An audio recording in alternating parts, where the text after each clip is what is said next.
Celtic Tales is a fascinating collection of 25 folk and fairy tales set in the ancient lands of Ireland and Scotland.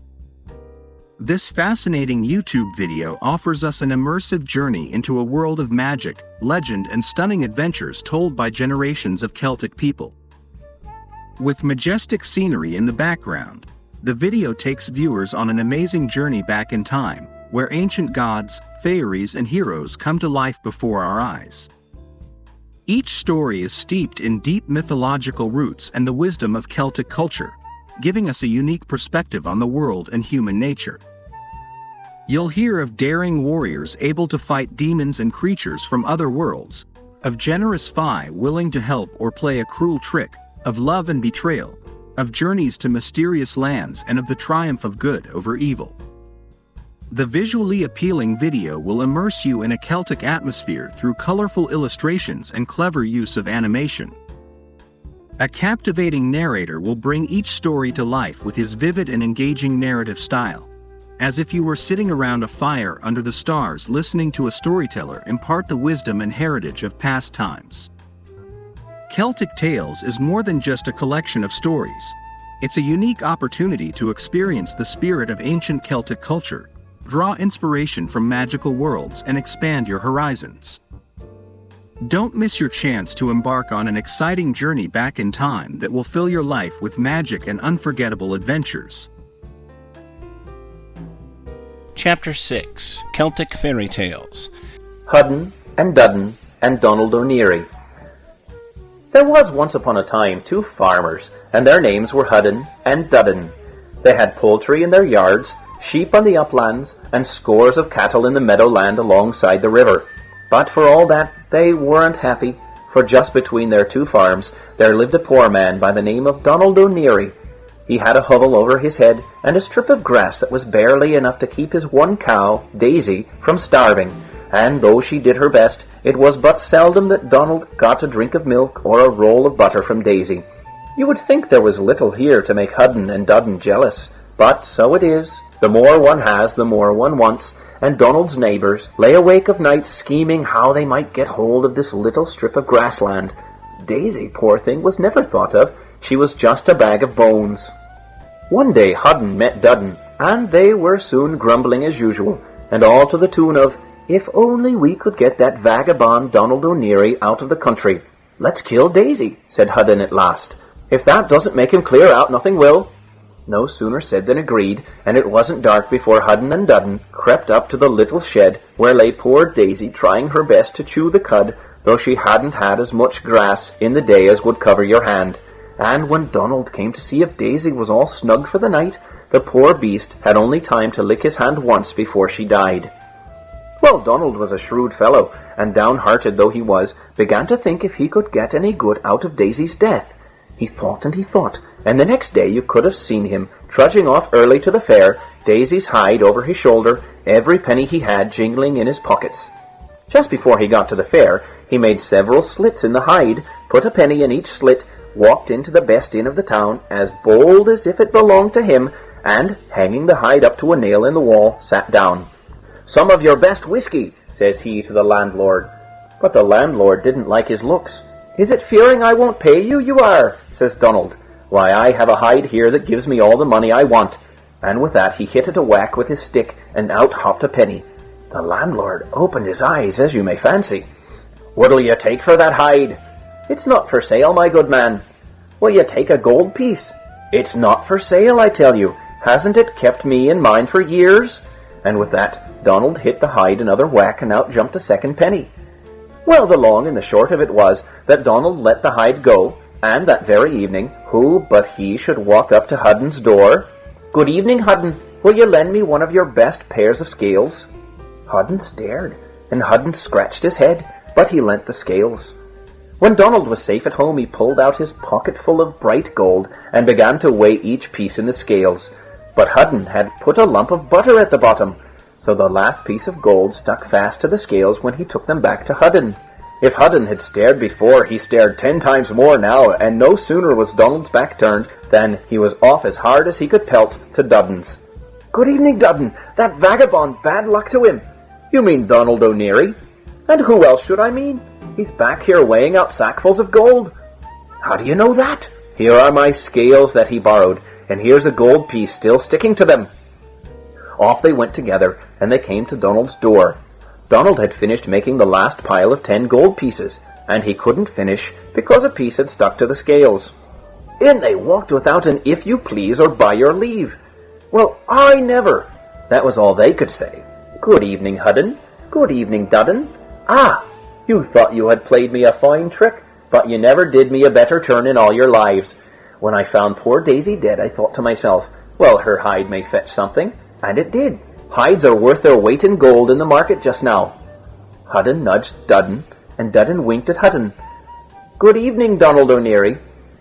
"Good evening, kind friends." The next day there wasn't a cow or a calf that belonged to Hudden or Dudden, but her hide was going to the fair in Hudden's biggest cart, drawn by Dudden's strongest pair of horses. When they came to the fair, each one took a hide over his arm, and there they were walking through the fair, bawling out at the top of their voices, "Hides to sell! Hides to sell!" Out came the tanner. "How much for your hides, my good men?" "Their weight in gold." "It's early in the day to come out of the tavern." That was all the tanner said, and back he went to his yard. "Hides to sell! Fine fresh hides to sell!" Out came the cobbler. "How much for your hides, my men?" "Their weight in gold." "Is it making game of me you are? Take that for your pains." And the cobbler dealt Hudden a blow that made him stagger. Up the people came running from one end of the fair to the other. "What's the matter? What's the matter?" cried they. "Here are a couple of vagabonds selling hides at their weight in gold," said the cobbler. "Hold 'em fast! Hold 'em fast!" bawled the innkeeper, who was the last to come up, he was so fat. "I'll wager it's one of the rogues who tricked me out of 30 gold pieces yesterday for a wretched hide." It was more kicks than halfpence that Hudden and Dudden got before they were well on their way home again, and they didn't run the slower because all the dogs of the town were at their heels. Well, as you may fancy, if they loved Donald little before, they loved him less now. "What's the matter, friends?" said he, as he saw them tearing along, their hats knocked in, and their coats torn off, and their faces black and blue. "Is it fighting that you've been? Or mayhap you've met the police? Ill luck to them." "We'll police you, vagabond. It's mighty smart you thought yourself, deluding us with your lying tales." "Who deluded you? Did you not see the gold with your own 2 eyes?" But it was no use talking. Pay for it he must and should. There was a meal sack handy, and into it Hudden and Dudden popped Donald O'Neary, tied him up tight, ran a pole through the knot, and off they started for the brown lake of the bog, each with a pole end on his shoulder, and Donald O'Neary between. But the brown lake was far, the road was dusty. Hudden and Dudden were sore and weary, and parched with thirst.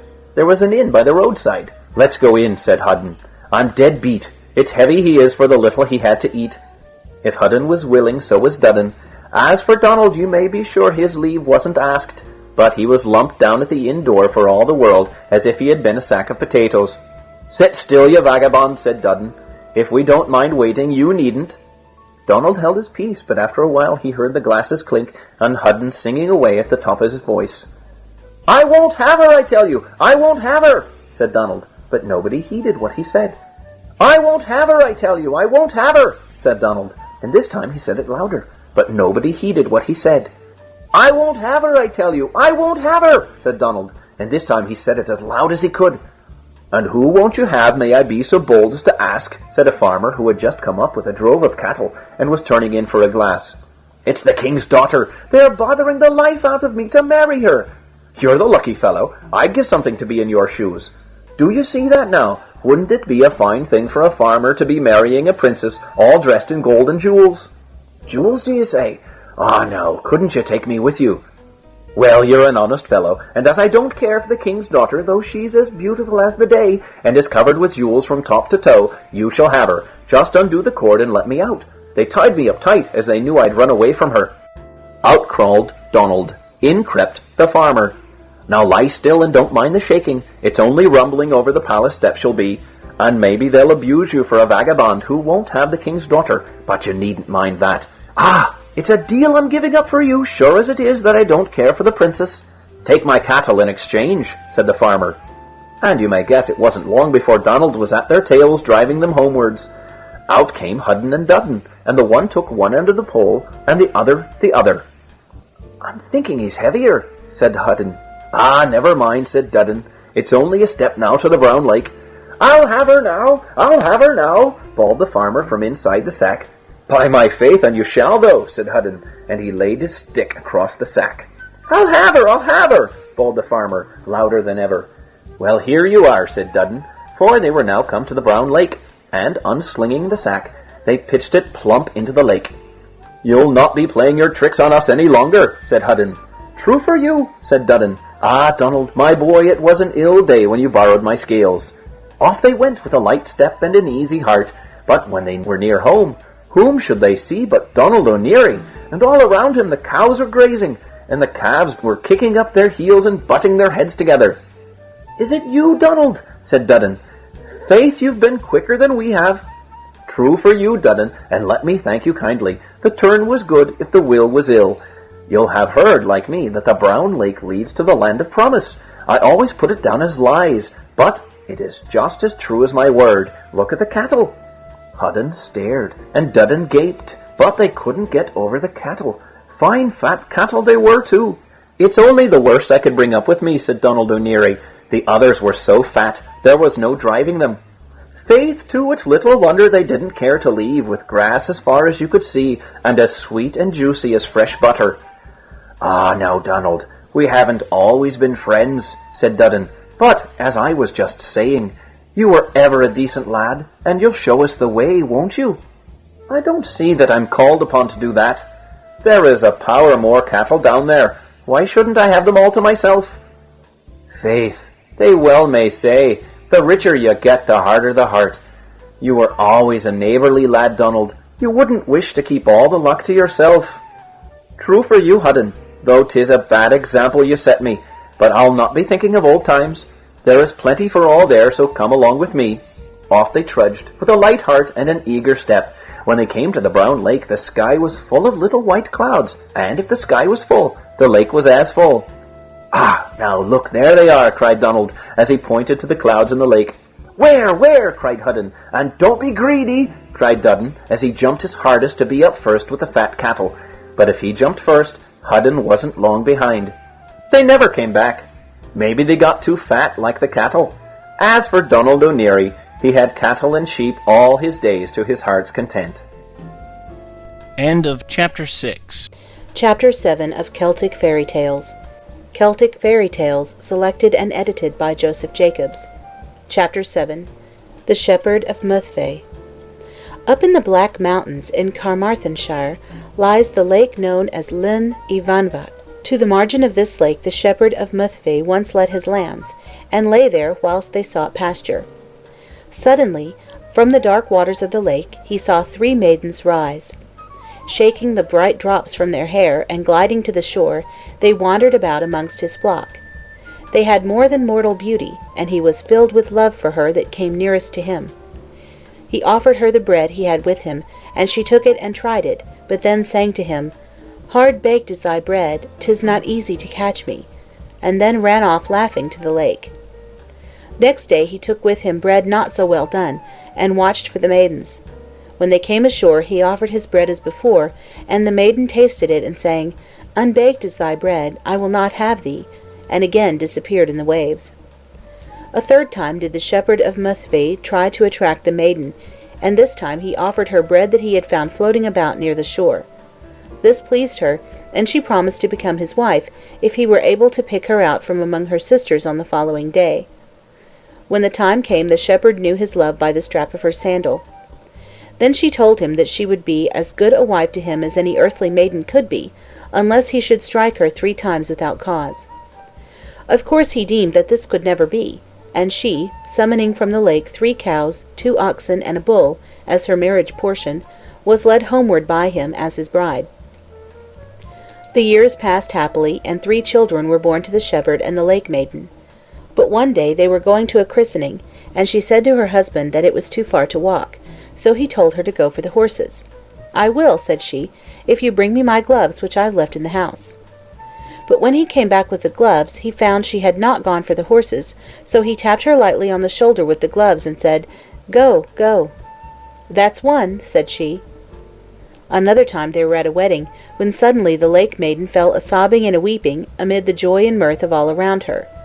Her husband tapped her on the shoulder and asked her, Why do you weep?" "Because they are entering into trouble, and trouble is upon you, for that is the second causeless blow you have given me. Be careful, the third is the last." The husband was careful never to strike her again. But one day at a funeral she suddenly burst out into fits of laughter. Her husband forgot, and touched her rather roughly on the shoulder, saying, "Is this a time for laughter?" "I laugh," she said, "because those that die go out of trouble, but your trouble has come. The last blow has been struck, our marriage is at an end, and so farewell." And with that she rose up and left the house and went to their home. Then she, looking round upon her home, called to the cattle she had brought with her, "Brindle cow, white speckled, spotted cow, bold freckled, old white-faced and grey Geringer, and the white bull from the king's coast, grey ox and black calf, all follow me home." Now the black calf had just been slaughtered, and was hanging on the hook, but it got off the hook alive and well and followed her, and the oxen, though they were ploughing, trailed the plough with them and did her bidding. So she fled to the lake again, they following her, and with them plunged into the dark waters. And to this day is the furrow seen which the plough left as it was dragged across the mountains to the tarn. Only once did she come again, when her sons were grown to manhood, and then she gave them gifts of healing by which they won the name of Methigon Mudve, the physicians of Mudve. End of chapter 7. Chapter 8. Celtic Fairy Tales. The Sprightly Tailor. A sprightly tailor was employed by the great MacDonald in his castle at Saddell in order to make the laird a pair of trews used in olden time, and trews being the vest and breeches united in one piece and ornamented with fringes, were very comfortable and suitable to be worn in walking or dancing. MacDonald had said to the tailor that if he would make the trews by night in the church, he would get a handsome reward, for it was thought that the old ruined church was haunted, and that fearsome things were to be seen there at night. The tailor was well aware of this, but he was a sprightly man, and when the laird dared him to make the trews by night in the church, the tailor was not to be daunted, but took it in hand to gain the prize. So when night came, away he went up the glen, about half a mile distance from the castle, till he came to the old church. Then he chose him a nice gravestone for a seat, and he lighted his candle, and put on his thimble, and set to work at the trews, plying his needle nimbly, and thinking about the hire that the laird would have to give him. For some time he got on pretty well, until he felt the floor all of a tremble under his feet, and looking about him, but keeping his fingers at work, he saw the appearance of a great human head rising up through the stone pavement of the church. And when the head had risen above the surface, there came from it a great voice, and the voice said, "Do you see this great head of mine?" "I see that, but I'll sew this," replied the sprightly tailor, and he stitched away at the trews. Then the head rose higher up through the pavement until its neck appeared, and when its neck was shown, the thundering voice came again and said, "Do you see this great neck of mine?" "I see that, but I'll sew this," said the sprightly tailor, and he stitched away at his trews. Then the head and neck rose higher still, until the great shoulders and chest were shown above the ground, and again the mighty voice thundered, "Do you see this great chest of mine?" And again the sprightly tailor replied, "I see that, but I'll sew this," and stitched away at his trews. And still it kept rising through the pavement, until it shook a great pair of arms in the tailor's face, and said, "Do you see these great arms of mine?" "I see those, but I'll sew this," answered the tailor, and he stitched hard at his trews, for he knew that he had no time to lose. The sprightly tailor was taking the long stitches, when he saw it gradually rising and rising through the floor, until it lifted out a great leg, and stamping with it upon the pavement, said in a roaring voice, "Do you see this great leg of mine?" Aye, I see that, but I'll sew this," cried the tailor, and his fingers flew with the needle, and he took such long stitches that he was just come to the end of the trews when it was taking up its other leg. But before it could pull out of the pavement, the sprightly tailor had finished his task, and blowing out his candle, and springing from off his gravestone, he buckled up and ran out of the church with the trews under his arm. Then the fearsome thing gave a loud roar, and stamped with both his feet upon the pavement, and out of the church he went after the sprightly tailor. Down the glen they ran, faster than the stream when the flood rides it, but the tailor had got the start and a nimble pair of legs, and he did not choose to lose the laird's reward. And though the thing roared to him to stop, yet the sprightly tailor was not the man to be beholden to a monster. So he held his trews tight, and let no darkness grow under his feet until he had reached Sadell Castle. He had no sooner got inside the gate and shut it, than the monster came up to it, and, enraged at losing his prize, struck the wall above the gate, and left there the mark of his 5 great fingers. You may see them plainly to this day, if you'll only peer close enough. But the sprightly tailor gained his reward, for MacDonald paid him handsomely for the trews, and never discovered that a few of the stitches were somewhat long. End of Chapter 8. Chapter 9 of Celtic Fairy Tales. Celtic Fairy Tales, selected and edited by Joseph Jacobs, Chapter 9. The Story of Deirdre. There was a man in Ireland once who was called Malcolm Harper. The man was a right good man, and he had a goodly share of this world's goods. He had a wife, but no family. What did Malcolm hear but that a soothsayer had come home to the place? And as the man was a right good man, he wished that the soothsayer might come near them. Whether it was that he was invited or that he came of himself, the soothsayer came to the house of Malcolm. "Are you doing any soothsaying?" says Malcolm. "Yes, I'm doing a little. Are you in need of soothsaying?" "Well, I do not mind taking soothsaying from you if you had soothsaying for me, and you'd be willing to do it." "Well, I will do soothsaying for you. What kind of soothsaying do you want?" "Well, the soothsaying I wanted was that you would tell me my lot, or what will happen to me, if you can give me knowledge of it." "Well, I'm going out, and when I return, I will tell you." And the soothsayer went forth out of the house, and he was not long outside when he returned. "Well," said the soothsayer, "I saw in my second sight that it is on account of a daughter of yours that the greatest amount of blood shall be shed that has ever been shed in Erin since time and race began, and the 3 most famous heroes that ever were found will lose their heads on her account." After a time a daughter was born to Malcolm. He did not allow a living being to come to his house, only himself and the nurse. He asked this woman, "Will you yourself bring up the child, to keep her in hiding far away, where I will not see a sight of her, nor ear hear a word about her?" The woman said she would. So Malcolm got 3 men, and he took them away to a large mountain, distant and far from reach, without the knowledge or notice of anyone. He caused there a hillock, round and green, to be dug out of the middle, and the hole thus made to be covered carefully over, so that a little company could dwell there together. This was done. Deirdre and her foster mother dwelt in the bothy mid the hills, without the knowledge or the suspicion of any living person about them, and without anything occurring until Deirdre was 16 years of age. Deirdre grew like the white sapling, straight and trim as the rash on the moss. She was the creature of fairest form, of loveliest aspect, and of gentlest nature that existed between earth and heaven in all Ireland. Whatever colour of hue she had before, there was nobody that looked into her face but she would blush fiery red over it. The woman that had charge of her gave Deirdre every information and skill of which she herself had knowledge and skill. There was not a blade of grass growing from root, nor a bird singing in the wood, nor a star shining from heaven, but Deirdre had a name for it. But one thing, she did not wish her to have either part or parley with any single living man of the rest of the world.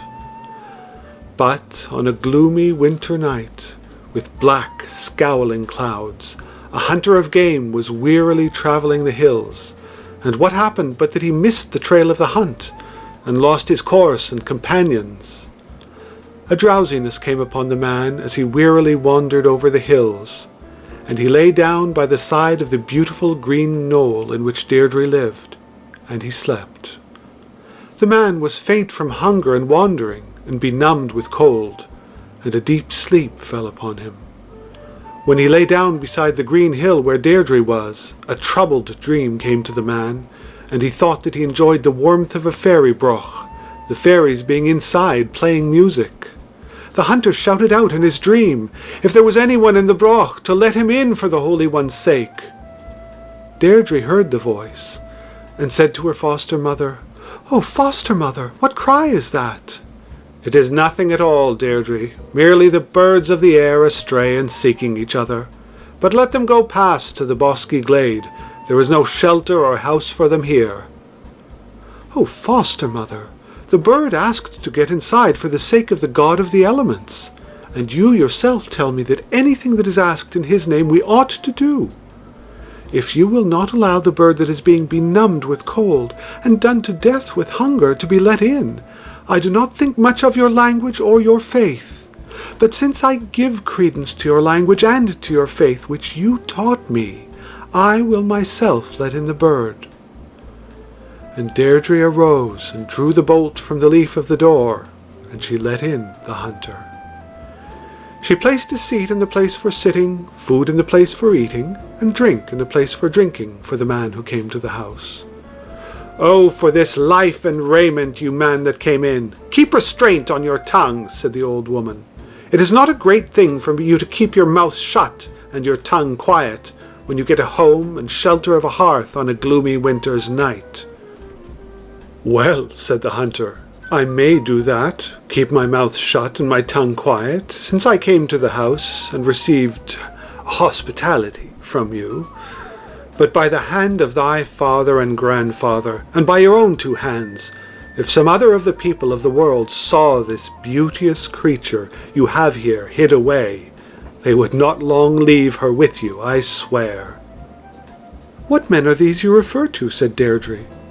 "Well, I will tell you, young woman," said the hunter. "They are Nisha, son of Uisnech, and Alan and Arden, his 2 brothers." "What like are these men when seen, if we were to see them?" said Deirdre. "Why, the aspect and form of the men when seen are these," said the hunter. "They have the colour of the raven on their hair, their skin like swan on the wave in whiteness, and their cheeks as the blood of the brindled red calf, and their speed and their leap by those of the salmon of the torrent and the deer of the grey mountain side. And Nisha is head and shoulders over the rest of the people of Erin." "However they are," said the nurse, "be you off from here and take another road. And King of light and sun, in good sooth and certainty, little are my thanks for yourself or for her that let you in." The hunter went away, and went straight to the palace of King Connachar. He sent word in to the king that he wished to speak to him, if he pleased. The king answered the message and came out to speak to the man. "What is the reason of your journey?" said the king to the hunter. "I have only to tell you, O king," said the hunter, "that I saw the fairest creature that ever was born in Erin, and I came to tell you of it." "Who is this beauty, and where is she to be seen, when she was not seen before till you saw her, if you did see her?" "Well, I did see her," said the hunter. "But if I did, no man else can see her, unless he get directions from me as to where she is dwelling." "And will you direct me to where she dwells? And the reward of your directing me will be as good as the reward of your message," said the king.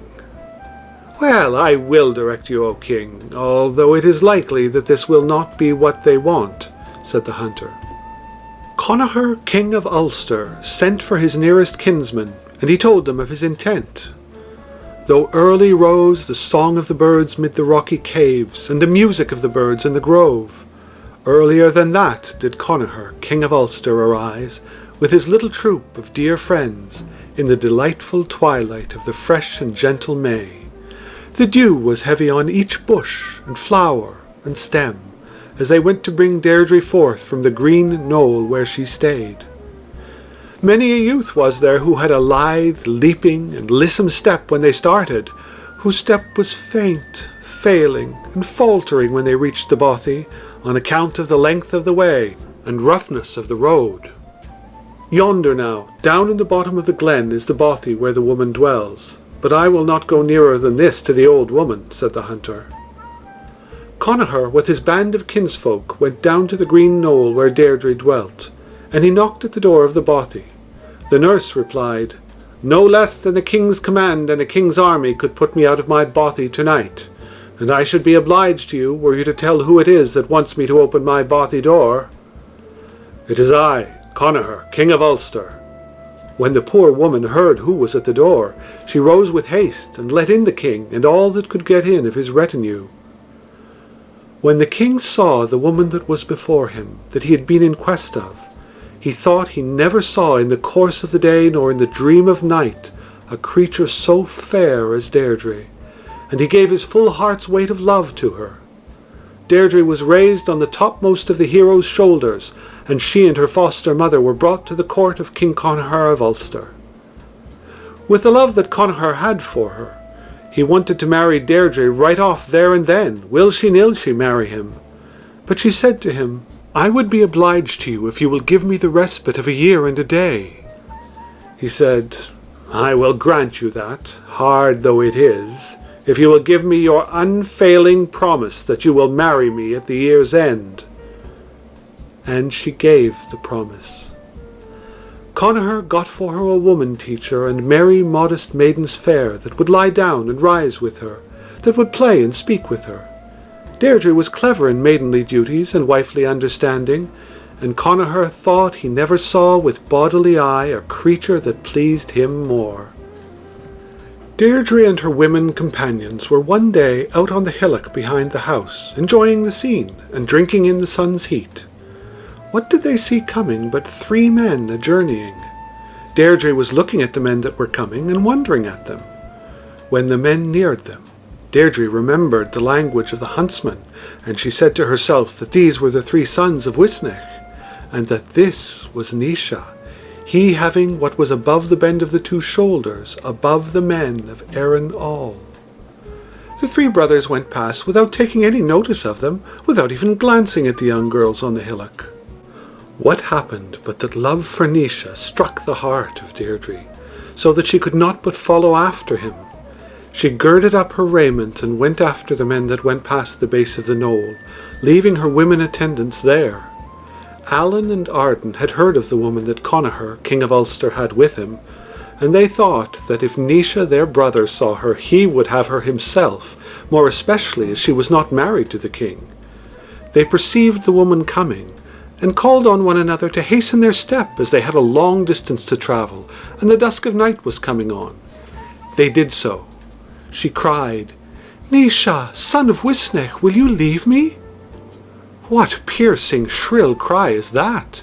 The most melodious my ear ever heard, and the shrillest that ever struck my heart of all the cries I ever heard. It is anything else but the wail of the wave-swans of Connachar, said his brothers. No, yonder is a woman's cry of distress, said Naoise, and he swore he would not go further until he saw from whom the cry came, and Naoise turned back. Naoise and Deirdre met, and Deirdre kissed Naoise 3 times, and a kiss each to his brothers. With the confusion that she was in, Deirdre went into a crimson blaze of fire, and her colour came and went as rapidly as the movement of the aspen by the stream side. Naoise thought he never saw a fairer creature, and Naoise gave Deirdre the love that he never gave to thing, to vision, or to creature, but to herself. Then Naoise placed Deirdre on the topmost height of his shoulder, and told his brothers to keep up their pace, and they kept up their pace. Naoise thought that it would not be well for him to remain in Erin on account of the way in which Connachar, King of Ulster, his uncle's son, had gone against him because of the woman, though he had not married her, and he turned back to Elba, that is, Scotland. He reached the side of Loch Ness and made his habitation there. He could kill the salmon of the torrent from out his own door, and the deer of the grey gorge from out his window. Naoise and Deirdre and Allen and Arden dwelt in a tower, and they were happy so long a time as they were there. By this time, The end of the period came at which Deirdre had to marry Connachar, king of Ulster. Connachar made up his mind to take Deirdre away by the sword, whether she was married to Naoise or not. So he prepared a great and gleeful feast. He sent word far and wide through Erin all to his kinspeople to come to the feast. Connachar thought to himself that Naoise would not come, though he should bid him. And the scheme that arose in his mind was to send for his father's brother, Ferchar Mac Ro, and to send him on an embassy to Naoise. He did so, and Connachar said to Ferchar, "Tell Naoise, son of Uisnech, that I am setting forth a great and gleeful feast to my friends and kinspeople throughout the wide extent of Erin all, and that I shall not have rest by day nor sleep by night, if he and Allen and Arden be not partakers of the feast."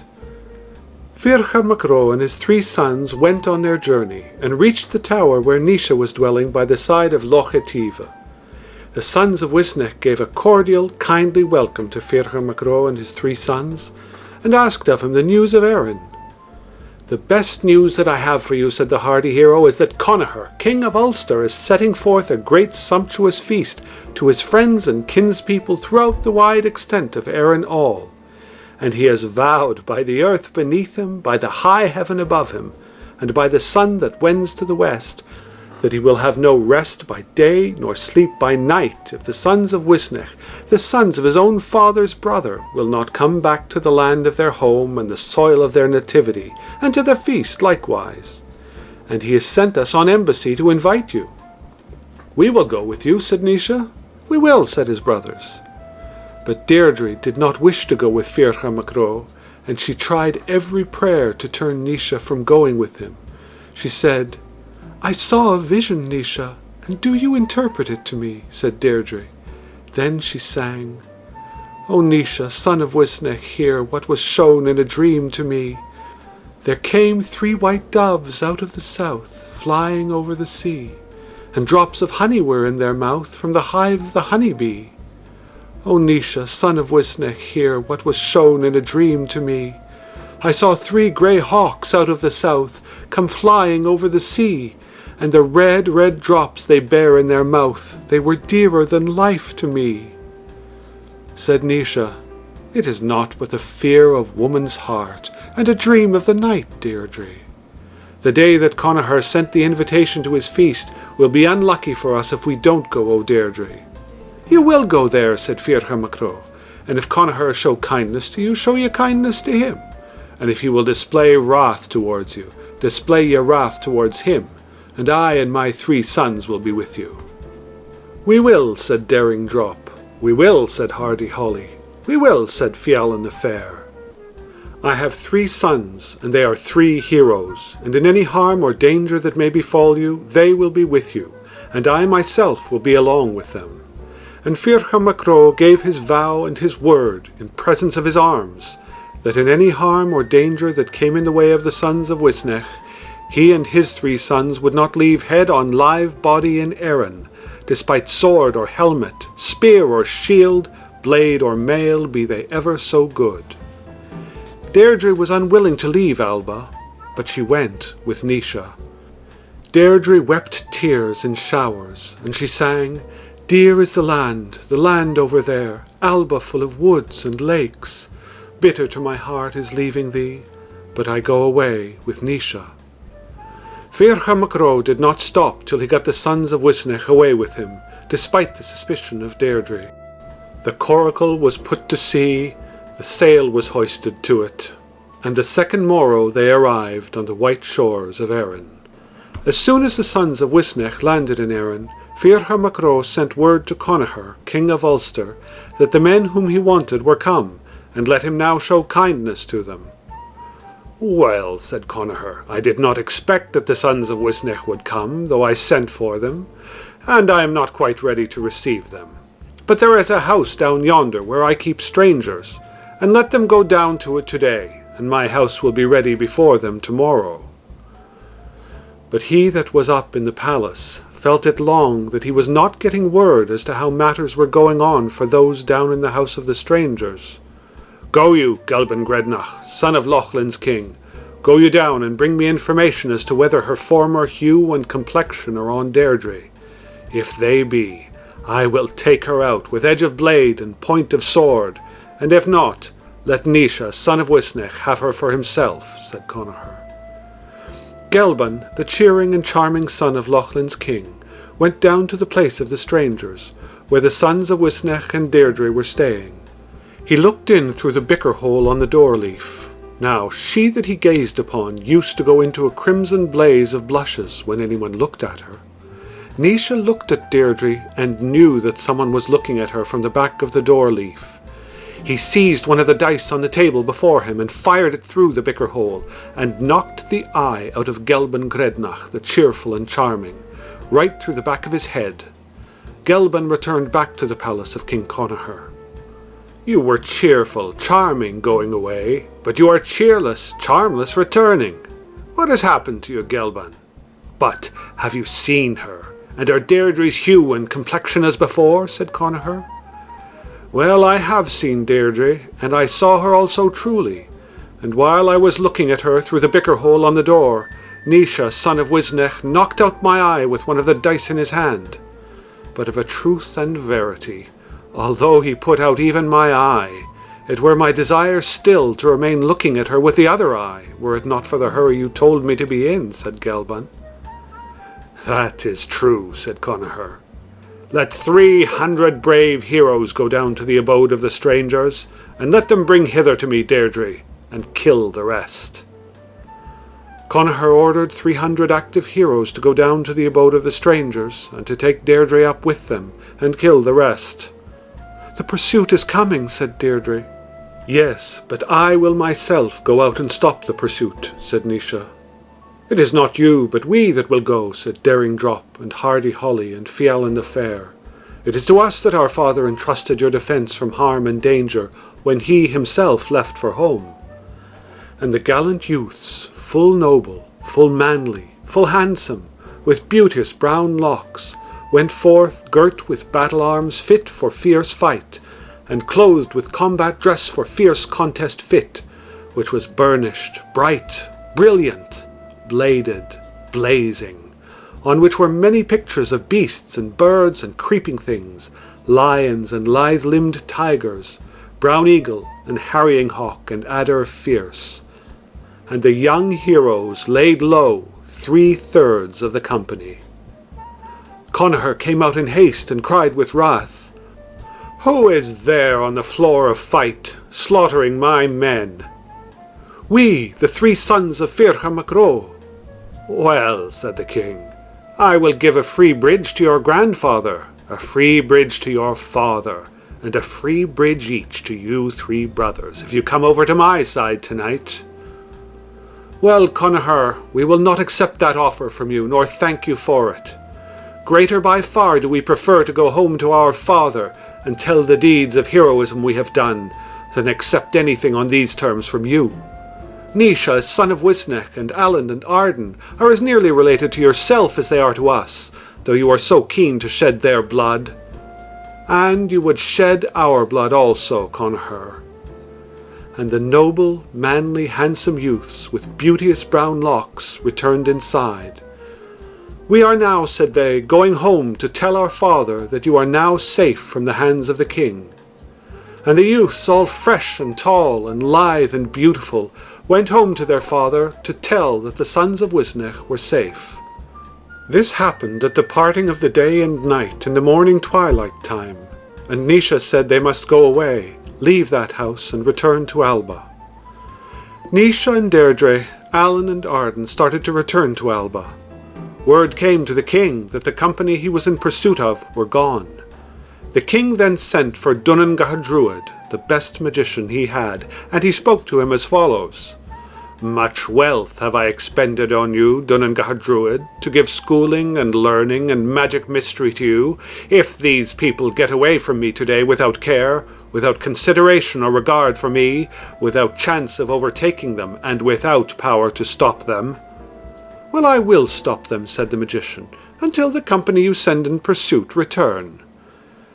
And the magician placed a wood before them, through which no man could go. But the sons of Uisnech marched through the wood without halt or hesitation, and Deirdre held on to Naoise's hand. "What is the good of that? That will not do yet," said Connachar. "They are off without bending of their feet or stopping of their step, without heed or respect to me, and I am without power to keep up to them, or opportunity to turn them back this night." "I will try another plan on them," said the Druid, and he placed before them a grey sea instead of a green plain. The three heroes stripped and tied their clothes behind their heads, and Naoise placed Deirdre on the top of his shoulder. They stretched their sides to the stream, and sea and land were to them the same. The rough grey ocean was the same as meadowland green and plain. "Though that be good, O Dunan, it will not make the heroes return," said Connachar. "They are gone, without regard for me, and without honour to me, and without power on my part to pursue them or to force them to return this night." "We shall try another method on them, since yon one did not stop them," said the Druid. And the Druid froze the grey-ridged sea into hard rocky knobs, the sharpness of sword being on the one edge, and the poison power of adders on the other. Then Arden cried that he was getting tired, and nearly giving over. "Come you, Arden, and sit on my right shoulder," said Naoise. Arden came and sat on Naoise's shoulder. Arden was long in this posture when he died. But though he was dead, Naoise would not let him go. Alan then cried out that he was getting faint and nigh well giving up. When Naoise heard his prayer, he gave forth a piercing sigh of death, and asked Alan to lay hold of him, and he would bring him to land. Alan was not long when the weakness of death came on him, and his hold failed. Naoise looked around, and when he saw his two well-beloved brothers dead, he cared not whether he lived or died, and he gave forth the bitter sigh of death, and his heart burst.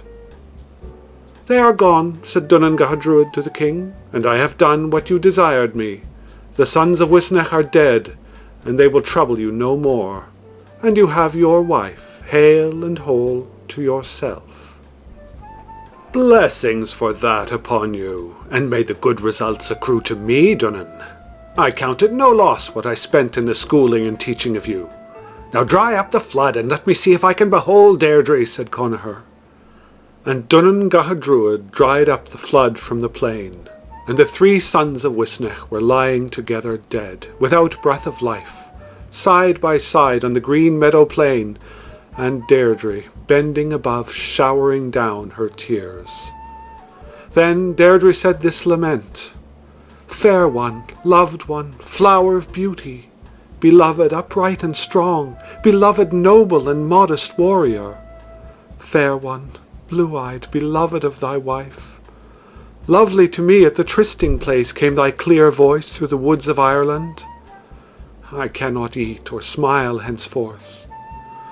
Break not today my heart, soon enough shall I lie within my grave. Strong are the waves of sorrow, but stronger is sorrow's self, Connachar." The people then gathered round the heroes' bodies, and asked Connachar what was to be done with the bodies. The order that he gave was that they should dig a pit, and put the three brothers in it, side by side. Deirdre kept sitting on the brink of the grave, constantly asking the grave-diggers to dig the pit wide and free. When the bodies of the brothers were put in the grave, Deirdre said, "Come over hither, Naoise, my love. Let Arden close to Alan lie. If the dead had any sense to feel, you would have made a place for Deirdre." The men did as she told them. She jumped into the grave and lay down by Naoise, and she was dead by his side. The king ordered the body to be raised from out the grave, and to be buried on the other side of the loch. It was done as the king bade, and the pit closed. Thereupon a fir shoot grew out of the grave of Deirdre, and a fir shoot from the grave of Naoise, and the two shoots united in a knot above the loch.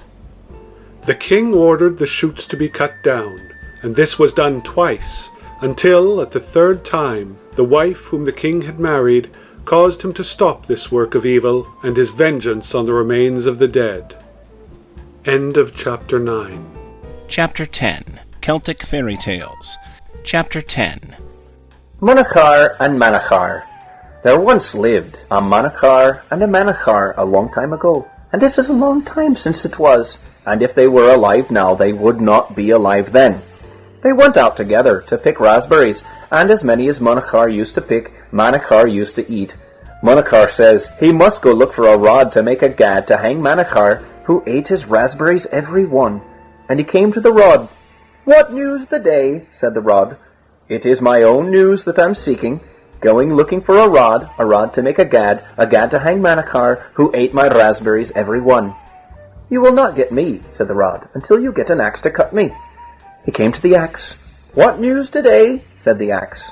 "It's my own news I'm seeking, going looking for an axe to cut a rod to make a gad to hang Manachar, who ate my raspberries every one." "You will not get me," said the axe, "until you get a flag to edge me."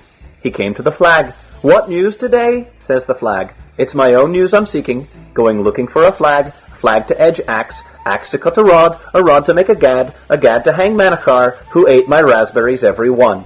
"You will not get me," says the flag, "till you get water to wet me." He came to the water. "What news today?" says the water. "It's my own news I'm seeking, going looking for water to wet flag to edge axe to cut a rod to make a gad to hang Manachar, who ate my raspberries every one." "You will not get me," said the water, "until you get a deer who will swim me." He came to the deer. "What news today?" says the deer. "It's my own news I'm seeking, going looking for a deer to swim water to wet flag to edge axe to cut a rod to make a gad to hang Manachar, who ate my raspberries every one." "You will not get me," said the deer, "until you get a hound who will hunt me." He came to the hound. "What news today?" says the hound. "It's my own news I'm seeking, going looking for a hound to hunt deer to swim water to wet flag to edge axe to cut a rod to make a gad to hang Manachar, who ate my raspberries every one." "You will not get me," said the hound, "until you get a bit of butter to put in my claw." He came to the butter. "What news today?" says the butter. "It's my own news I'm seeking, going looking for butter to go in claw of hound to hunt deer to swim water to wet flag to edge axe to cut a rod to make a gad to hang Manachar, who ate my raspberries every one." "You will not get me," said the butter, "until you get a cat who shall scrape me." He came to the cat. "What news today?" said the cat. "It's my own news I'm seeking, going looking for a cat to scrape butter to go in claw of hound to hunt deer to swim water to wet flag to edge axe to cut a rod to make a gad to hang Manachar, who ate my raspberries every one." "You will not get me," said the cat, "until you will get milk, which you will give me." He came to the cow. "What news today?" said the cow. "It's my own news I'm seeking, going looking for a cow to give milk I will give to the cat to scrape butter to go in claw of hound to hunt deer to swim water to wet flag to edge axe to cut a rod to make a gad to hang Manachar, who ate my raspberries every one." "You will not get any milk from me," said the cow, "until you bring me a wisp of straw from those threshers yonder." He came to the threshers.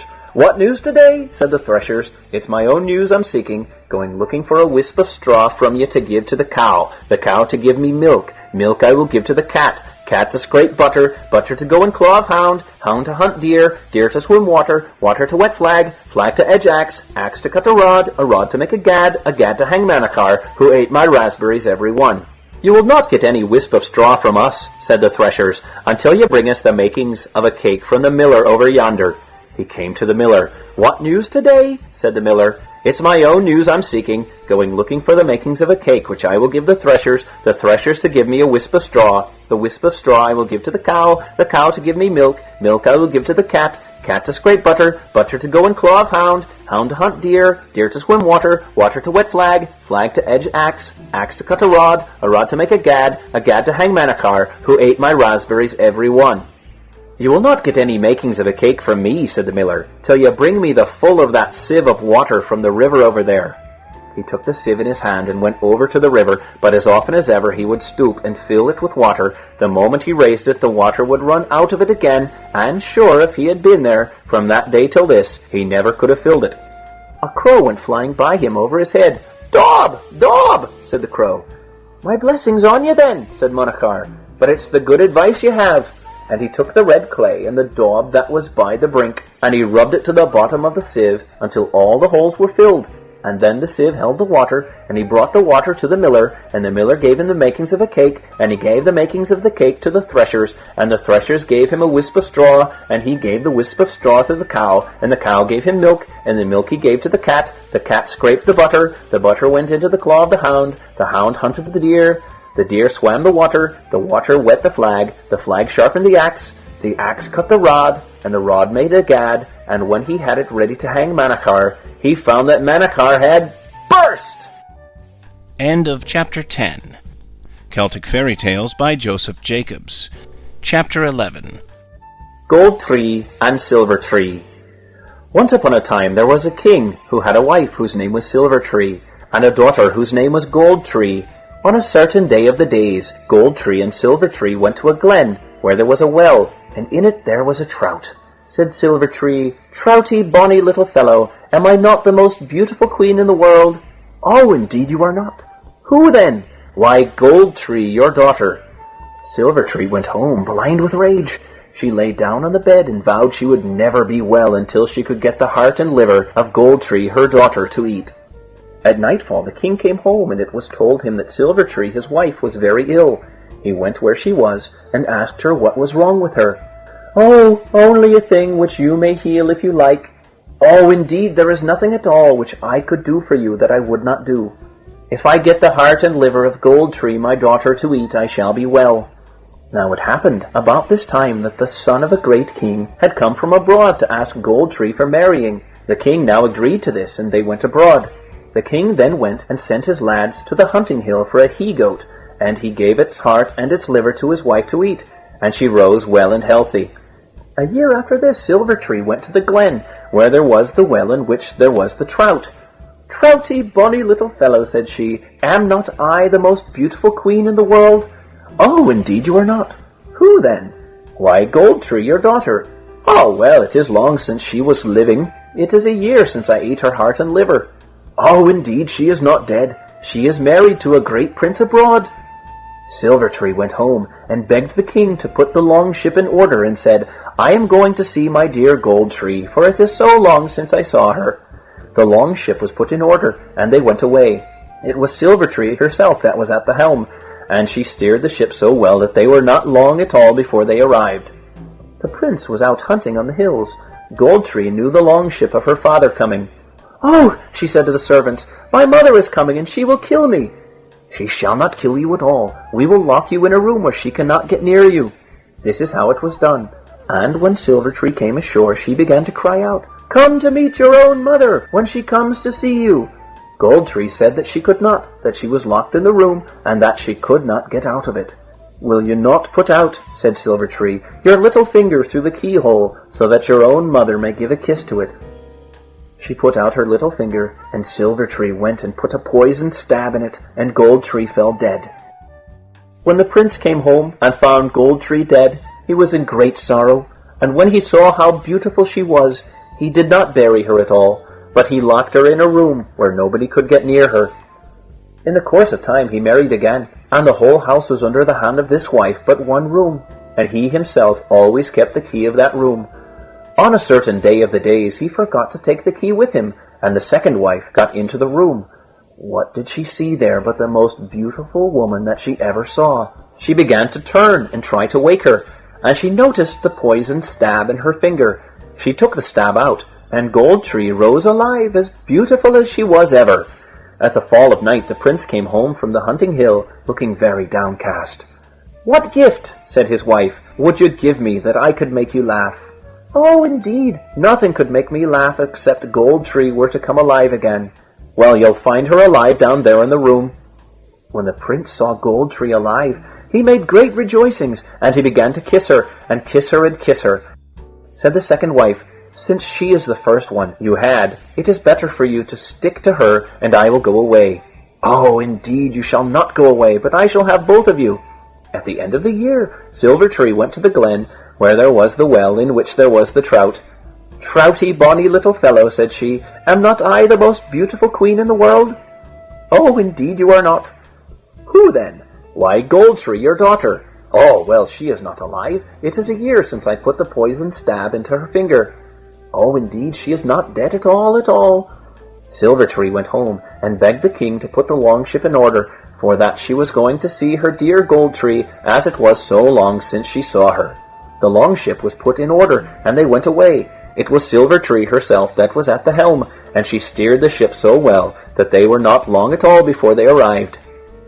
The prince was out hunting on the hills. Goldtree knew her father's ship coming. "Oh," said she, "my mother is coming, and she will kill me." "Not at all," said the second wife. "We will go down to meet her." Silvertree came ashore. "Come down, Goldtree, love," said she, "for your own mother has come to you with a precious drink." "It is a custom in this country," said the second wife, "that the person who offers a drink takes a draught of it first." Silvertree put her mouth to it, and the second wife went and struck it so that some of it went down her throat, and she fell dead. They had only to carry her home, a dead corpse, and bury her. The prince and his two wives were long alive after this, pleased and peaceful. I left them there. End of Chapter 11. Chapter 12 of Celtic Fairy Tales. Chapter 12. King O'Toole and his Goose. Och, I thought all the world, far and near, had heard of King O'Toole. Well, well, but the darkness of mankind is untellable. Well, sir, you must know, as you didn't hear it afore, that there was a king, called King O'Toole, who was a fine old king in the old ancient times, long ago, and it was he that owned the churches in the early days. The king, you see, was the right sort. He was the real boy, and loved sport as he loved his life, and hunting in particular, and from the rising of the sun up he got, and away he went over the mountains after the deer, and fine times they were. Well, it was all mighty good, as long as the king had his health. But you see, in course of time the king grew old, by reason he was stiff in his limbs, and when he got stricken in years, his heart failed him, and he was lost entirely for want of diversion, because he couldn't go a-hunting no longer, and by dad, the poor king was obliged at last to get a goose to divert him. Oh, you may laugh, if you like, but it's truth I'm tellin' you, and the way the goose diverted him was this-a-way. You see, the goose used to swim across the lake, and go diving for trout, and catch fish on a Friday for the king, and flew every other day round about the lake, diverting the poor king. All went on mighty well until, by dad, the goose got stricken in years like her master, and couldn't divert him no longer, and then it was that the poor king was lost entirely. The king was walking one morning by the edge of the lake, lamenting his cruel fate, and thinking of drowning himself, that could get no diversion in life, when all of a sudden, turning around the corner, who should he meet but a mighty decent young man coming up to him. "God save you," says the king to the young man. "God save you kindly, King O'Toole," says the young man. "True for you," says the king. "I am King O'Toole," says he, "prince and plenipotentiary of these parts," says he. "But how came ye to know that?" says he. "Oh, never mind," said St. Kavin. You see, it was St. Kavin, sure enough, the saint himself in disguise and nobody else. "Oh, never mind," says he. "I know more than that. May I make so bold as to ask how your goose is, King O'Toole?" says he. "Blur and augers, how came you to know about my goose?" says the king. "Oh, no matter, I was given to understand it," says St. Kavin. After some more talking, the king says, "What are ye?" "I'm an honest man," says St. Kavin. "Well, honest man," says the king, "and how is it you make your money so aisy?" "By making old things as good as new," says St. Kavin. "Is it a tinker you are?" said the king. "No," says the saint, "I'm no tinker by trade, King O'Toole. I've a better trade than a tinker," says he. "What would you say," says he, "if I made your old goose as good as new?" My dear, at the word of making his goose as good as new, you'd think the poor old king's eyes were ready to jump out of his head. With that the king whistled, and down came the poor goose, just like a hound, waddling up to the poor cripple, her master, and as like him as two peas. The minute the saint clapped his eyes on the goose, "I'll do the job for you," says he, "King O'Toole." "By Jaminee," says King O'Toole, "if you do, I'll say you're the cleverest fellow in the 7 parishes." "Oh, by dad," says St. Kavin, "you must say more than that. My horn's not so soft all out," says he, "as to repair your old goose for nothing. What'll ye give me if I do the job for you? That's the chat," says St. Kavin. "I'll give you whatever you ask," says the king. "Isn't that fair?" "Divil a fairer," says the saint. "That's the way to do business. Now," says he, "this is the bargain I'll make with you, King O'Toole. Will ye give me all the ground the goose flies over, the first offer, after I make her as good as new?" "I will," says the king. "And you won't go back on your word?" says St. Kavin. "Honour bright," says King O'Toole, holding out his fist. "Honour bright," says St. Kavin, back again. "It's a bargain. Come here," he says to the poor old goose. "Come here, you unfortunate old cripple, and it's I that'll make you the sporting bird." With that, my dear, he took up the goose by the two wings. "Christ o' my cross and you," says he, marking her to grace with the blessed sign at the same minute, and throwing her up in the air. "Whew," says he, just giving her a blast to help her, and with that, my jewel, she took to her heels, flying like one of the eagles themselves, and cutting as many capers as a swallow before a shower of rain. Well, my dear, it was a beautiful sight to see the king standing with his mouth open, looking at his poor old goose flying as light as a lark, and better than ever she was, and when she lit at his feet, patted her on the head, and "My Vourneen," says he, "but you are the darlint of the world." "And what do you say to me," says St. Kavin, "for making her the like?" "By jabers," says the king, "I say nothing beats the art of man, barring the bees." "And do you say no more nor that?" says St. Kavin. "And that I'm beholden to you," says the king. "But will you give me all the ground the goose flew over?" says St. Kavin. "I will," says King O'Toole, "and you're welcome to it," says he, "though it's the last acre I have to give." "But you'll keep your word true?" says the saint. "As true as the sun," says the king. "It's well for you, King O'Toole, that you said that word," says he, "for if you didn't say that word, the devil the bit o' your goose would never fly again." When the king was as good as his word, St. Kavin was pleased with him, and then it was that he made himself known to the king. "And," says he, "King O'Toole, you're a decent man, for I only came here to try you. You don't know me," says he, "because I'm disguised." "Musha, then," says the king, "who are you?" "I'm St. Kavin," said the saint, blessing himself.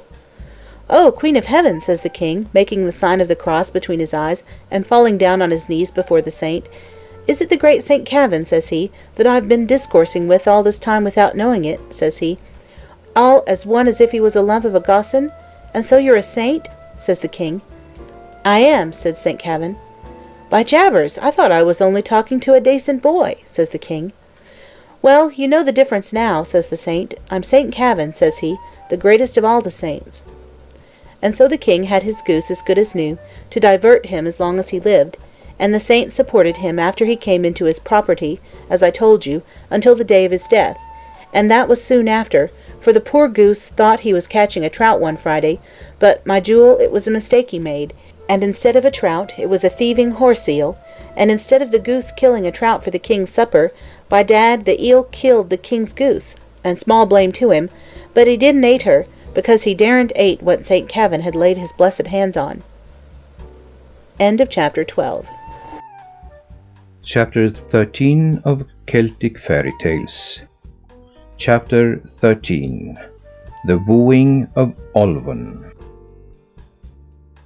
Shortly after the birth of Killoch, the son of King Killith, his mother died. Before her death she charged the king that he should not take a wife again until he saw a briar with two blossoms upon her grave. And the king sent every morning to see if anything were growing thereon. After many years the briar appeared, and he took to wife the widow of King Doeged. She foretold to her stepson Killoch that it was his destiny to marry a maiden named Olwen, or none other, and he, at his father's bidding, went to the court of his cousin King Arthur to ask as a boon the hand of the maiden. He rode upon a grey steed with shell-formed hoofs, having a bridle of linked gold, and a saddle also of gold. In his hand were two spears of silver, well tempered, headed with steel, of an edge to wound the wind and cause blood to flow, and swifter than the fall of the dew drop from the blade of red grass upon the earth, when the dew of June is at its heaviest. A gold-hilted sword was on his thigh, and the blade was of gold, having inlaid upon it a cross of the hue of the lightning of heaven. Two brindled white-breasted greyhounds with strong collars of rubies sported round him, and his courser cast up four sods with its four hoofs like four swallows about his head. Upon the steed was a four-cornered cloth of purple, and an apple of gold was at each corner. Precious gold was upon the stirrups and shoes, and the blade of grass bent not beneath them. So light was the courser's tread as she went toward the gate of King Arthur's palace. Arthur received him with great ceremony, and asked him to remain at the palace. But the youth replied that he came not to consume meat and drink, but to ask a boon of the king. Then said Arthur, "Since thou wilt not remain here, chieftain, thou shalt receive the boon. Whatsoever thy tongue may name, as far as the wind dries and the rain moistens, and the sun revolves, and the sea encircles, and the earth extends, save only my ships and my mantle, my sword, my lance, my shield, my dagger, and Guinevere, my wife." So Kilhuch craved of him the hand of Olwen, the daughter of Yspathaden Penkawr, and also asked the favour and aid of all Arthur's court. Then said Arthur, "O chieftain, I have never heard of the maiden of whom thou speakst, nor of her kindred, but I will gladly send messengers in search of her." And the youth said, "I will willingly grant from this night to that of the end of the year to do so." Then Arthur sent messengers to every land within his dominions to seek for the maiden. And at the end of the year Arthur's messengers returned without having gained any knowledge or information concerning Olwen more than on the first day. Then said Kilhuch, "Every one has received his boon, and I yet lack mine. I will depart and bear away thy honour with me." Then said Kay, "Rash chieftain, dost thou reproach Arthur? Go with us, and we will not part until thou dost either confess that the maiden exists not in the world, or until we obtain her." Thereupon Kay rose up. Kay had this peculiarity, that his breath lasted 9 nights and 9 days under water, and he could exist 9 nights and 9 days without sleep. A wound from Kay's sword no physician could heal. Very subtle was Kay. When it pleased him, he could render himself as tall as the highest tree in the forest. And he had another peculiarity. So great was the heat of his nature, that when it rained hardest, whatever he carried remained dry for a handbreadth above and a handbreadth below his hand. And when his companions were coldest, it was to them as fuel with which to light their fire.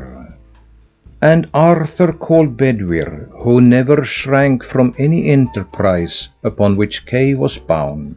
None was equal to him in swiftness throughout this island, except Arthur and Eilkithar.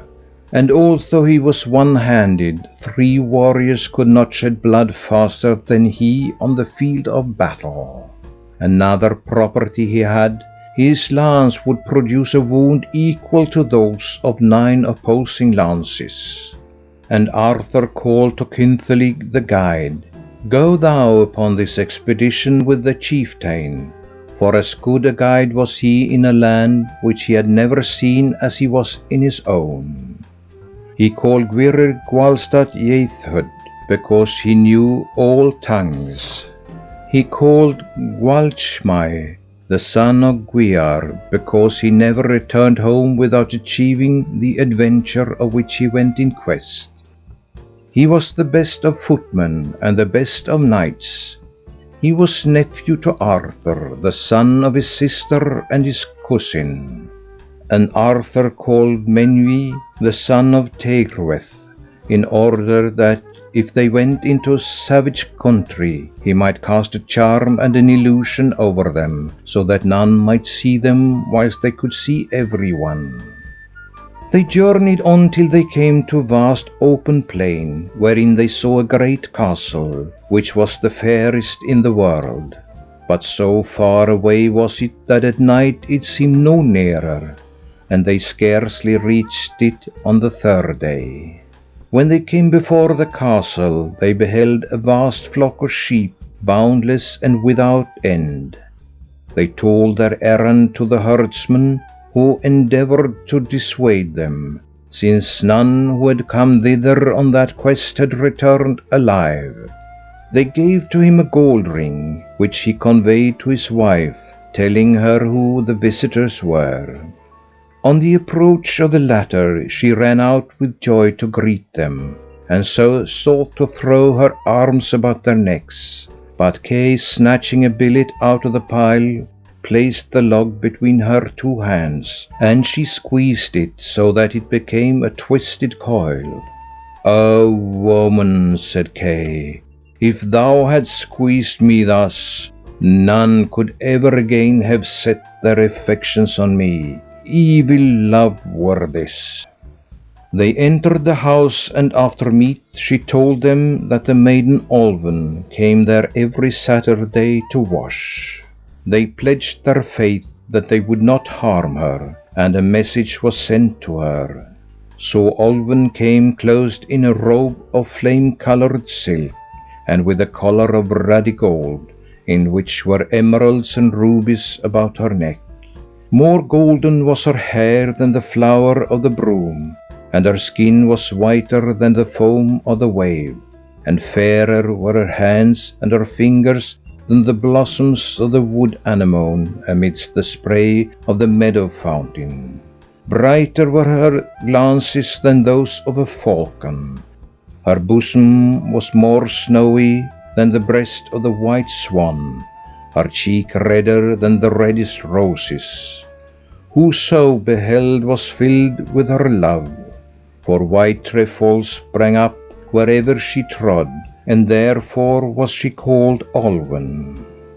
Then Kilhuch, sitting beside her on a bench, told her his love, and she said that he would win her as his bride if he granted whatever her father asked. Accordingly they went up to the castle and laid their request before him. "Raise up the forks beneath my two eyebrows, which have fallen over my eyes," said Yspathaden Penkawr, "that I may see the fashion of my son-in-law." They did so, and he promised them an answer on the morrow. But as they were going forth, Yspathaden seized one of the 3 poisoned darts that lay beside him, and threw it back after them. And Bedwyr caught it and flung it back, wounding Yspathaden in the knee. Then said he, "Accursed ungentle son-in-law, truly, I shall ever walk the worse for his rudeness. This poisoned iron pains me like the bite of a gadfly. Cursed be the smith who forged it, and the anvil whereon it was wrought."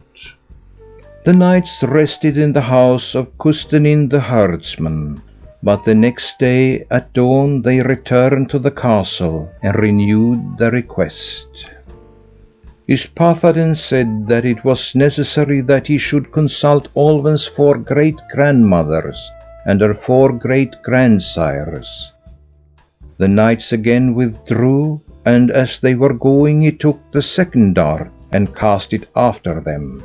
But Menyev caught it and flung it back, piercing Yspathaden's breast with it, so that it came out at the small of his back. "Accursed ungentle son-in-law, truly," says he.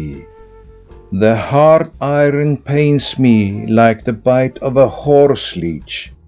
Cursed be the hearth whereon it was heated. Henceforth, whenever I go up a hill, I shall have a scant in my breath and a pain in my chest." On the 3rd day the knights returned once more to the palace, and Yspathaden took the 3rd dart and cast it at them. But Kilhuch caught it and threw it vigorously, and wounded him through the eyeball, so that the dart came out at the back of his head. Accursed, ungentle son-in-law, truly, as long as I remain alive, my eyesight will be the worse. Whenever I go against the wind, my eyes will water, and peradventure my head will burn, and I shall have a giddiness every new moon. Cursed be the fire in which it was forged. Like the bite of a mad dog is the stroke of this poisoned iron. And then they went to meat. Said Yspathaden Penkawir, Is it thou that seekst my daughter? It is I, answered Killoch. I must have thy pledge that thou wilt not do towards me otherwise than is just. And when I have gotten that which I shall name, my daughter thou shalt have. I promise thee that willingly, said Killoch. Name what thou wilt. I will do so, said he. Throughout the world there is not a comb or scissors with which I can arrange my hair on account of its rakeness, except the comb and scissors that are between the two ears of Turchtruth, the son of Prince Stared. He will not give them of his own free will, and thou wilt not be able to compel him. It will be easy for me to compass this, although thou mayst think that it will not be easy. Though thou get this, there is yet that which thou wilt not get. It will not be possible to hunt Turchtruth without Drudwin, the whelp of Grade, the son of Eri, and know that throughout the world there is not a huntsman who can hunt with his dog, except Mabon, the son of Modron. He was taken from his mother when 3 nights old, and it is not known where he now is, nor whether he is living or dead. It will be easy for me to compass this, although thou mayst think that it will not be easy. Though thou get this, there is yet that which thou wilt not get. Thou wilt not get Mabon, for it is not known where he is, unless thou find Adol, his kinsman in blood, the son of Aer. For it would be useless to seek for him. He is his cousin. It will be easy for me to compass this, although thou mayst think that it will not be easy. Horses shall I have, and chivalry, and my lord and kinsman Arthur will obtain for me all these things. And I shall gain thy daughter, and thou shalt lose thy life. Go forward, and thou shalt not be chargeable for food or raiment for my daughter, while thou art seeking these things. And when thou hast compassed all these marvels, thou shalt have my daughter for wife. Now when they told Arthur how they had sped, Arthur said, Which of these marvels will it be best for us to seek first? It will be best, said they, to seek Mabon, the son of Modron, and he will not be found unless we first find Adel, the son of Aer, his kinsman. Then Arthur rose up, and the warriors of the islands of Britain with him, to seek for Adel. And they proceeded until they came before the castle of Glivi, where Adel was imprisoned. Glivi stood on the summit of his castle and said, Arthur, what requirest thou of me, since nothing remains to me in this fortress, and I have neither joy nor pleasure in it, neither wheat nor oats? Said Arthur, Not to injure thee came I hither, but to seek for the prisoner that is with thee. I will give thee my prisoner, though I had not thought to give him up to any one, and therewith shalt thou have my support and my aid. His followers then said unto Arthur, Lord, go thou home. Thou canst not proceed with thy host in quest of such small adventures as these. Then said Arthur, It were well for thee, Gwyrir Gwalstat Yeathhood, to go upon this quest, for thou knowest all languages, and art familiar with those of the birds and the beasts. Go, Adol, likewise with my men in search of thy cousin. And as for you, Kay and Bedwyr, I have hope of whatever adventure ye are in quest of, that ye will achieve it. Achieve ye this adventure for me. These went forward until they came to the Ösel of Kilgfree, and Gwyrir adjured her for the sake of heaven, saying, Tell me if thou knowest aught of Mabon, the son of Modron, who was taken when 3 nights old from between his mother and the wall. And the Ösel answered, When I first came here, then there was a smith's anvil in this place, and I was then a young bird, and from that time no work has been done upon it, save the pecking of my beak every evening. And now there is not so much as the size of a nut remaining thereof. Yet the vengeance of heaven be upon me, if during all that time I have ever heard of the man for whom you inquire. Nevertheless, there is a race of animals who were formed before me, and I will be your guide to them. So they proceeded to the place where was the stag of Redinvri. Stag of Redinvri, behold, we are come to thee, an embassy from Arthur, for we have not heard of any animal older than thou. Say, knowest thou aught of Mabon? The stag said, When first I came hither, there was a plain all around me, without any trees save one oak sapling, which grew up to be an oak with 100 branches. And that oak has since perished, so that now nothing remains of it but the withered stump. And from that day to this I have been here, yet have I never heard of the man for whom you inquire. Nevertheless, I will be your guide to the place where there is an animal which was formed before I was. So they proceeded to the place where was the owl of Quim Cavlwyd, to inquire of him concerning Mabon. And the owl said, If I knew, I would tell you. When first I came hither, the wide valley you see was a wooded glen, and a race of men came and rooted it up.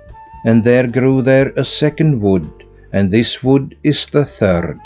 My wings, are they not withered stumps? Yet all this time, even until today, I have never heard of the man for whom you inquire. Nevertheless, I will be the guide of Arthur's embassy until you come to the place where is the oldest animal in this world, and the one who has travelled most, the eagle of Gwern Abvi. When they came to the eagle, Gwyrir asked it the same question, but it replied, I have been here for a great space of time, and when I first came hither, there was a rock here, from the top of which I pecked at the stars every evening, and now it is not so much as a span high. From that day to this I have been here, and I have never heard of the man for whom you inquire, except once when I went in search of food as far as Linliv, and when I came there, I struck my talons into a salmon, thinking he would serve me as food for a long time. But he drew me into the deep, and I was scarcely able to escape from him. After that I went with my whole kindred to attack him, and to try to destroy him. But he sent messengers and made peace with me, and came and besought me to take 50 fish spears out of his back. Unless he knows something of him whom you seek, I cannot tell you who may. However, I will guide you to the place where he is. So they went thither, and the eagle said, Salmon of Linliv, I have come to thee with an embassy from Arthur to ask thee if thou knowest aught concerning Mabon, the son of Modron, who was taken away at 3 nights old from between his mother and the wall. And the salmon answered, As much as I know, I will tell thee. With every tide I go along the river upwards, until I come near to the walls of Gloucester, and there have I found such wrong as I never found elsewhere, and to the end that ye may give credence thereto, let one of you go thither upon each of my 2 shoulders. So Kay and Gwrhyr went upon his shoulders, and they proceeded till they came to the wall of the prison, and they heard a great wailing and lamenting from the dungeon. Said Gwrhyr, Who is it that laments in this house of stone? And the voice replied, Alas, it is Mabon, the son of Modron, who is here imprisoned. Then they returned and told Arthur, who summoning his warriors attacked the castle. And whilst the fight was going on, Kay and Bedwyr, mounting on the shoulders of the fish, broke into the dungeon, and brought away with them Mabon the son of Modron. Then Arthur summoned unto him all the warriors that were in the 3 islands of Britain, and in the 3 islands adjacent, and he went as far as Esgeir Ockerwell in Ireland, where the boar Truth was with his 7 young pigs. And the dogs were let loose upon him from all sides, but he wasted the 5th part of Ireland, and then set forth through the sea to Wales. Arthur and his hosts and his horses and his dogs followed hard after him, but ever and a while the boar made a stand, and many a champion of Arthur's did he slay. Throughout all Wales did Arthur follow him, and one by one the young pigs were killed. At length, when he would fain have crossed the Severn and escaped into Cornwall, Mabon the son of Modron came up with him, and Arthur fell upon him together with the champions of Britain. On the one side Mabon the son of Modron spurred his steed and snatched his razor from him, whilst Kay came up with him on the other side and took from him the scissors. But before they could obtain the comb, he had regained the ground with his feet, and from the moment that he reached the shore, neither dog nor man nor horse could overtake him until he came to Cornwall. There Arthur and his host followed in his track until they overtook him in Cornwall. Hard had been their trouble before, but it was child's play to what they met in seeking the comb. Win it they did, and the boar Truth they hunted into the deep sea, and it was never known whither he went. Then Kilhuch set forward, and as many as wished ill to Yspathaden Penaguir, and they took the marvels with them to his court. And Cow of North Britain came and shaved his beard, skin and flesh clean off to the very bone, from ear to ear. Art thou shaved, man? said Kilhuch. I am shaved, answered he. Is thy daughter mine now? She is thine, but therefore needst thou not thank me, but Arthur, who has accomplished this for thee. By my free will thou shouldst never have had her, for with her I lose my life. Then Goreu the son of Custennin seized him by the hair of his head, and dragged him after him to the keep, and cut off his head and placed it on a stake on the citadel. Thereafter the hosts of Arthur dispersed themselves each man to his own country. Thus did Kilhuch, son of Kelithon, win to wife Olwen, the daughter of Yspathaden Penkawir. End of chapter 13.